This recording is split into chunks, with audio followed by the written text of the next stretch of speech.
아버지, 우리는 의에 줄이고 목이 마른 자입니다. 하나님, 성령으로 찾아와 주셔서 하나님 우리의 마른 땅을 적셔 주시길 간절히 원합니다. 하나님, 정말 우리의 가난한 심령과 정말 의에 줄여서 애통한 심령과 그것으로 인하여 우리는 온유할 수밖에 없는 하나님의 그 뜻 가운데 있는 자들인 줄 믿습니다. 하나님, 오늘도 말씀을 통해서 아버지, 오직 예수 그리스도가 우리의 생명이 되시고 살아가야 할 이유가 되시고 모든 죄에서 해방되어지는 근본이 되신 것을 아버지 하나님 다시 한번 고백할 수 있도록 주님 역사하여 주시옵소서. 모든 말씀 감사드리며 예수 그리스도의 이름으로 기도드렸습니다. 아멘. 우리 마태복음 5장 5절입니다.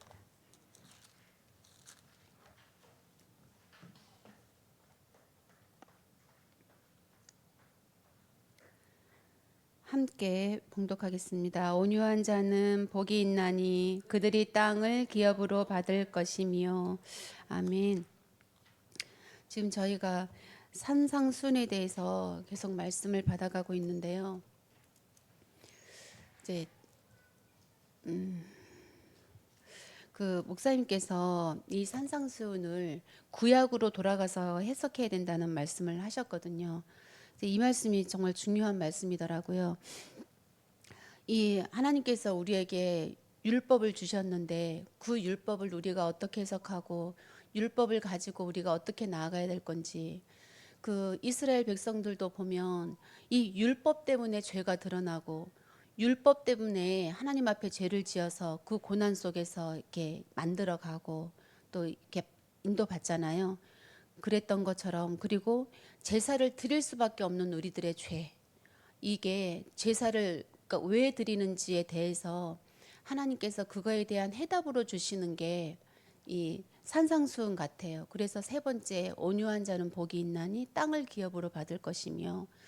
그래서 우리가 온유한 자의 그 마음이 율법을 지킬 수 있고 제사를 드릴 수 있고, 율법을 지킨다는 것은 우리 스스로 지킬 수 없잖아요. 그리스도가 아니면 안 되잖아요. 정말 온유의 완성이신 예수 그리스도 아니면 안 됩니다. 그래서 또 제사는 왜 드려요? 우리 죄가 그만큼 누군가의 죽음이 아니면 안 될 정도의 우리의 죄의 문제이기 때문에 이런 것들이 우리가 드려지기까지 정말 우리가 가난한 마음이 아니면 안 되고 애통한 마음이 아니면 안 되고 우리 죄에 대해서, 그래서 온유한 자의 그 축복이 이루어진다는 말씀으로 이렇게 들려졌습니다. 그래서 우리의 마음을 비춰주시는 거죠, 산상수훈은. 근데 우리의 마음을 비추는데 이것을 우리가 말씀 그대로 받는 것이 아니라 말씀 속에 들어있는 하나님의 뜻으로 받는 거잖아요. 그래서 말씀이 얼마나 귀하고 또 귀한지 모르겠습니다. 그래서 온유는 무엇이냐? 우리의 온유는 그럼 무엇이냐? 멍에 얘기하셨습니다. 예수님께서 나는 마음이 온순하여 겸손하니 나의 멍에를 메고 내게 배우라. 그리하면 너희 마음이 쉼을 얻으리라. 이것이 우리의 온유인 줄 믿습니다. 멍에입니다. 멍에라는 것은 무거운 거잖아요. 우리는 멍에를 짊어지지 않으려고 노력하고 있고 멍에를 짊어지지 않기 위해서 기도 많이 하잖아요. 근데 이 땅의 멍에가 아니라 예수님의 멍에는 십자가인 거죠. 그 십자가는 우리에게 자유고 우리의 모든 것이기 때문에 예수님의 멍에는요, 말 그대로 멍에가 아니라 그래도 무겁긴 무겁죠. 그래도 십자가가 무겁긴 무겁잖아요. 내 힘으로 되는 게 아니기 때문에. 그렇지만 세상 멍에하고는 다르죠. 근데 예수님의 멍에는요, 그 속에는 우리의 쉼이 있대요. 영원한 자유, 영원한 평안, 아무도 뺏어갈 수 없는 하나님 자녀된 그 신분과 권세가 있다고 하십니다.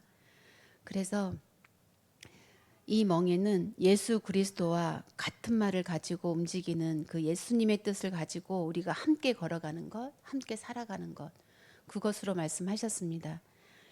그래서 우리가 예수 그리스도를 닮는 마음이 우리의 온유인 것 같습니다. 그래서 마음이 가난하고 애통하여 이 멍에를 진정한 우리의 삶으로 이끌어 달라고 기도할 수 있는 것이 우리의 온유인 줄 믿습니다. 그 구약을 얘기하시면서 모세를 가지고 말씀하셨습니다. 모세는 성경에 기록된 것으로 보면 사실 온유할 수 있는 자가 아니잖아요. 우리의 눈으로 보면 뭐 사람도 죽였잖아요. 이유야 어쨌든 간에 사람도 죽였고, 그리고 그때 그 물을 내라고만 했는데 그 광야 마지막 그 끝절에 백성들이 물이 없어서 그 고통을 호소할 때, 그 불신앙할 때 물을 내라고만 했는데 그 지팡이로 2번 두드리기까지 하잖아요. 그건 자기의 의였습니다. 사실 그거 아무것도 아닌 것 같아요. 2번 더 두드린들 그게 무슨 큰 죄가 되겠습니까? 근데 그게 죄라는 건 거예요. 진짜 우린 애통할 수밖에 없습니다. 그거 지팡이로 2번 더 두드렸다고 그게 뭐 그게 대단한 거라고, 그것 때문에 가나안 땅 가지도 못하고. 근데 그게 다윗이라는 건 거죠. 그 혈기, 우리에게 있는 그 혈기가 스스로잖아요. 나 스스로 하나님을 대적하는 죄. 그러니까요, 죄를 가만히 들여다보면요, 작은 게 아니에요. 그냥 여기선 구할 수 있고 여기선 볼 수 없는 그런 게 아닌 거죠. 우리 안에 가득 차 있는 거죠. 어찌 보면. 그래서 내 안에 가득 차 있는 그것들을 볼 때가 되어지면요, 가끔 볼 때 이렇게 보면요, 미치는 거죠. 진짜 이것까지도 죄라니. 이것까지도 이 정도는 봐줄 수 있는 거 아닌가. 근데 가만히 들여다보면요, 그게 스스로인 건 거예요. 나 스스로 예서 나온 불신앙. 하나님을 유일신으로 절대주권으로 볼 수 없는 나의 불신앙. 근데 이것들을요, 죄로 보고 이것들을 이제 죄를 들춰내는 거는 죄에서 해방되기 위한 그런 목적이잖아요. 그래서 중요하다라는 거죠. 죄가 보여지고 들춰내지는 아픔이 있더라도 봐야만 된다는 것이 그래서 중요한 줄 믿습니다. 그래서 그럼에도 불구하고 우리가 바라볼 수 있는 눈은 그렇지만 하나님께서 바라보는 다윗을 온유한 자라고 말씀하시는 거예요. 그래서 하나님의 눈은 2가지로 말씀하셨죠. 그 흑인 여자, 구스 여자를 아내로 삼습니다. 당시에 그럴 수 있다는 거는 작은 일이 아니었던 건 거예요. 다윗 마음속에 무엇이 있었길래 이랬었을지는 모르지만 그럼에도 불구하고 하나님 앞에 순종하는 자였었는데, 우리가 보는 말씀으로 볼 땐 이거는 하나님의 뜻이 아닐 것 같잖아요. 근데 아니었어요. 이거는 예수님의 삶을 예표하는 거였단 말이죠. 우리가 흑인 여자 같은 존재였었던 거예요. 다들 손가락질하는. 흑인이라는 거는 뭔가 덮여 있다는 건가, 죄가 덮여 있다는 건가. 어쨌든 그런 사람의 눈으로 볼 때는 결코 정죄를 면치 못할 그럴 일인데 다윗은 그 구스 여자를 아내로 맞아들였거든요. 그것을 부인하고 손가락질을 하는 누나 미리암과 아론은 그야말로 또 죄를 받습니다. 그런데 그 삶이 예수님을 예표하는 삶이었대요. 우리를 구원하신 그 예수님의 삶을. 그리고 다윗은 하나님을 대면했다고 했습니다. 그것은 하나님을 대면해서 말을 들었던 사람인 건 거예요. 대화를 했던 사람이죠. 대면하다는 그 말은 같은 말, 그러니까 입속으로 하는 말. 입속으로 말하는데 들을 수 없잖아요. 입속으로 지금 말하는데 누가 들을 수 있겠습니까? 근데 하나님은 들을 수 있잖아요. 그래서 하나님과 같은 말을 한다라는 뜻으로 목사님께서는 해석을 하셨습니다. 이 말씀은 어떤 신학자가 와도 부인하지 못하시겠죠. 부인할 길이 없을 거라고 봅니다. 그래서 그런 말씀을 주셨는데요. 그래서 이 온유의 의미는 하나님의 뜻을 가지고 자기의 여정을 걸어가고 있는 자, 바로 여기에 모인 우리들인 줄 믿습니다.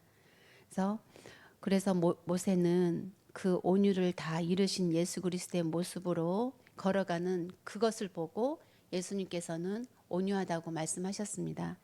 그래서 이 땅에서 하나님의 뜻을 완전히 이룰 수 있는 분은 예수님 뿐이신데요. 그 예수님이 내 안에 들어와서 나는 죄인이구나. 진짜 율법을 이룰 수가 없구나. 내 힘으로는. 이것을 정말 깨달았을 때 우리는 심령이 가난할 수밖에 없고 이 가난한 마음으로 말미암아서 애통할 수밖에 없고 그런 우리는 온유의 자리로 하나님께서 이끌어 가신다는 그것이 우리들에게 주신 약속인 줄 믿습니다. 그래서 땅을 회복하라고 하셨습니다. 땅을 기업으로 주셨는데요. 땅을 회복해라고 하셨습니다. 또 이 말씀 주셨거든요. 위의 하늘이가 궁창이 찢어져서 위의 하늘이요 우리 아래 하늘을 덮습니다. 그리고 지성소와 그 성소에 가려져 있는 휘장을 찢으셔서 그 직사각형이 정사각형 되어지는 그 말씀을 주셨거든요. 같아지는 건 거예요. 같아지는 것. 이것이 다윗이 하나님을 대면해서 말씀을 듣고 했던 것처럼 이 동서남북이 같아져 가지고 틀어질 수밖에 없었던 정사각형이 정말 정육면체가 되어져서 하나님과 이제 같은 말, 같은 의미로 우리가 대화할 수 있는 그런 건 것 같습니다. 그래서 하나의 하늘이 되는 거죠. 고린도후서 5장 1절에서 4절 보면 우리 주 예수 그리스도께서 우리를 삼킨 바 되었다는 그런 말씀이 있었거든요. 덮이는 것이었습니다. 이게 고린도후서 5장 1절에서 4절 말씀에서 말씀을 주셨는데 우리가 벗는 것이 아니라 덮는다는 말씀을 하셨거든요. 이게 정사각형인 것 같아요. 우리는 죄를 벗어버리고 싶어 하거든요. 죄를 벗어버리고 싶잖아요. 깨끗해지고 싶으니까. 나는 내가 아니고 싶으니까. 옛사람은 아예 죽어버렸으면 좋겠으니까. 근데 벗는 것이 아니라 덮는 거라고 말씀하십니다. 야, 이거를 우리가 인정한다면 정말 우리는 죄인입니다라는 이 고백이 정말 우리의 것 될 것 같아요. 덮는 건 거예요. 우리 죄는 없어지지 않는 거죠. 그 위에 죄가 없다라고 덮는 것이었습니다. 이 깊은 뜻이 저는 말로 잘 표현 못할 것 같아요. 이 하나님의 이 은혜, 큰 은혜, 이게 십자가의 은혜인 것 같아요. 그 십자가가 우리를 덮는 거죠. 죄를 아예 깨끗게 해서 새 영을 받았으나 그 새 영이 임해서 새 사람이 되었으나 우리 안에 이 죄는 아예 없어졌지만 우리는 잊어버리면 안 되는 그런 것인 줄 믿습니다. 그래서 이것이 우리의 영적인 여정이라는 생각이 들고요. 그래서 우리가 가야 할 온유라는 말씀을 들으면서 우리가 가야 될 여정, 가야 될 땅은 우리의 마음이라고 하셨습니다. 우리의 마음을 정복하는 것이었습니다. 이 팔복, 이 산상수훈은요, 우리 마음을 들여다보는 것이라고 봐야 되는 거겠죠. 그래서 그가 내 안에, 내가 그 안에 있는 것을 확인하고 또 내 마음을 잘 경작하고 지켜서 이 땅을 주신 하나님의 이유를 우리가 살아가는 것이죠. 그래서 하나님의 나라가 이 땅에 우리 마음을 덮으면 그야말로 우리는 우리의 온유한 사람으로 우리는 이 땅을 정복하게 되어질 거라는 약속인 줄 믿습니다. 그래서 그 말씀 주셨거든요. 우리 후대를 전도하자라는 말씀을 수요일 날 주셨습니다. 그 말씀 들으면서 그렇구나. 우리 자녀를 여기로 진짜 데리고 와야 되겠구나 이러면서 진짜 이게 우리의 이 기도인데 진짜 이거 이러면서 되게 마음으로 막 기도했거든요. 하나님, 우리의 자녀들 하나님의 자녀인데 언제까지 막 이러면서 기도했거든요. 근데 새벽 예배 때 하나님 목사님께서 그에 대해서 또 이제 해석을 또 해주셨어요. 해석이 진짜 중요한 거예요. 복음으로 해석하는 게 진짜 중요한 건 것 같아요. 거기다 덧붙여서 해석을 해주셨는데 자녀를 율법으로 주셨고 기업으로 주셨다. 율법으로 주신 이유는 자녀를 보면서 내가 이 자녀를 내 힘으로 어떻게 할 수 없다라는 거, 율법은 내 힘으로 어떻게 할 수 없다라는 거를 보라는 건 거였어요. 그래서 예수님이 내 안에 들어오시지 않으면, 우리가 말씀이 나를 살아주시지 않으면 우리는 율법을 지킬 수 없다라는 거죠. 자녀를 보면서 만물을 율법으로 주셨다는 말씀을 주셨잖아요. 그리고 기업으로 주셨다고 했습니다. 기업은 우리가 잘 경작하고 지켜나가라고 주신 겁니다. 근데 자녀를 기업으로 주셨어요. 그러면 우리가 이 자녀를 어떻게 경작하고 지켜나가겠습니까? 말씀과 기도밖에 없지 않겠습니까? 그런 말씀을 주셨거든요. 그래서 또 한 가지의 문제가 해결되어지는 거죠. 그렇지. 이건 불가능한 것이 아니지. 지금 우리가 지금 이 시간 무릎 꿇고 예수님 이름을 부르면 되는 거지. 그러면 하나님께서 다 하시는 거지. 이러면서 우리 마음에 그로 인한 애통함과 가난함이 없으면 안 되어지는 거구나. 그래서 우리는 온유한 자로 하나님께서 이끌어 가시는 거구나. 우리 후대들까지도, 우리 기업까지도. 지금 제가 2분 살아서 이렇게 말은 하지만 진짜 이 말씀이 하나님께서 이루실 언약인 줄 믿습니다. 그래서 예수님이 내 안에 들어오시지 않으면 아무것도 할 수 없는 우리, 정말 주는 그리스도시요 살아계신 하나님의 아들이시지만 우리가 예수님이 내 안에 들어오시지 않으면 우린 이 고백을 할 수가 없습니다. 이제는 내가 사는 것 아니요 아들의 믿음으로 사는 것이라고 수백 번 수천 번 고백하고 또 고백하지만 예수님이 내 안에 들어오셔서 성령으로 나를 이끌어 주시지 않으면 안 되는 것이죠. 그래서 우리가 이로 말미암은 가난함과 애통함을 가지면 된다라는 그 말씀으로 받았습니다. 그래서 우리는 죄에 대하여는 죽은 자로, 하나님께 대하여는 살아있는 자로, 하나님께서 하나님의 뜻은 그것인 줄 믿습니다.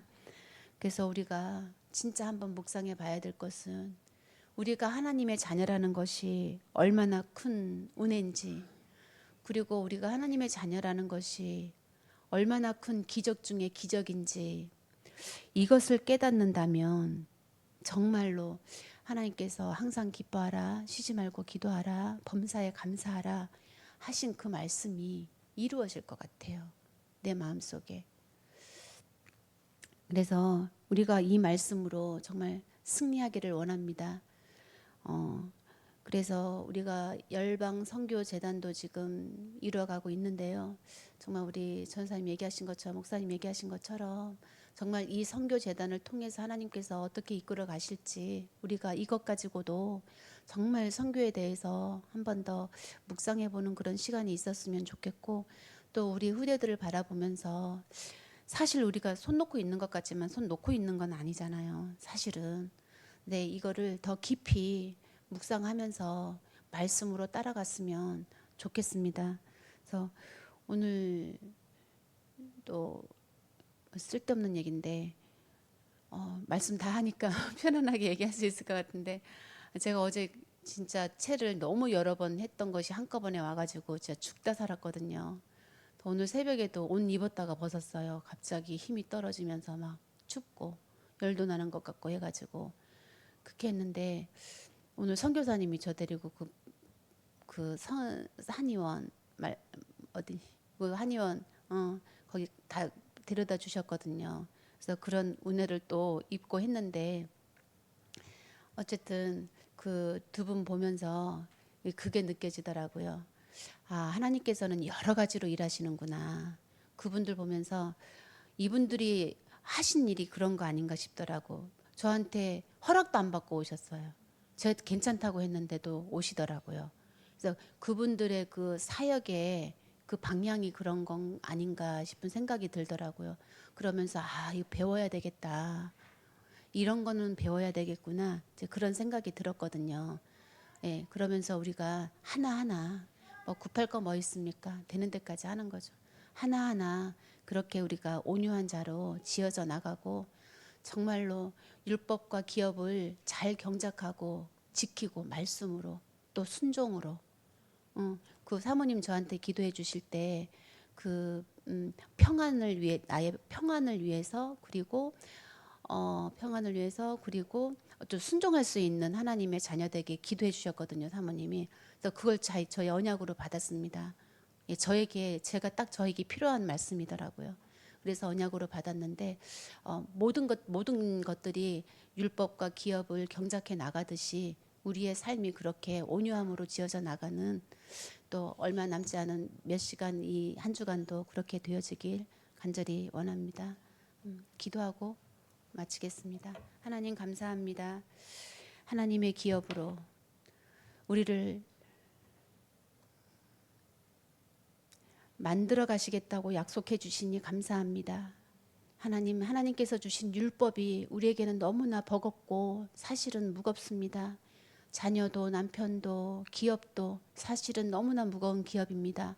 그러나 그것이 예수 그리스도의 멍에를 매는 것처럼 그것이 결코 무거운 것이 아니라 사실은 우리들에게 쉼이 되어진다라는 그 기쁜 말씀, 그 평안의 말씀이 우리들에게 이루시기 위한 말씀인 줄 믿습니다.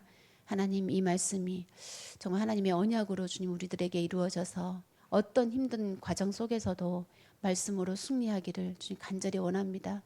강단과 하나가 되어져서 하나님 우리가 온전히 정말로 정말 잘 쫓아갈 때에 경작해 지키며 나갈 때에 정말 우리들에게는 누구에게든지 복음을 전할 수 있는 그 큰 능력과 영성이 주님 준비되어질 줄 믿사오니 주여 남은 시간도 성령으로 함께하여 주시옵시고 하나님의 뜻과 하나가 되어져서 말할 수 있는 자 되어질 수 있도록 주님 축복하여 주시옵소서. 감사드리며 예수 그리스도의 이름으로 기도드렸습니다. 아멘.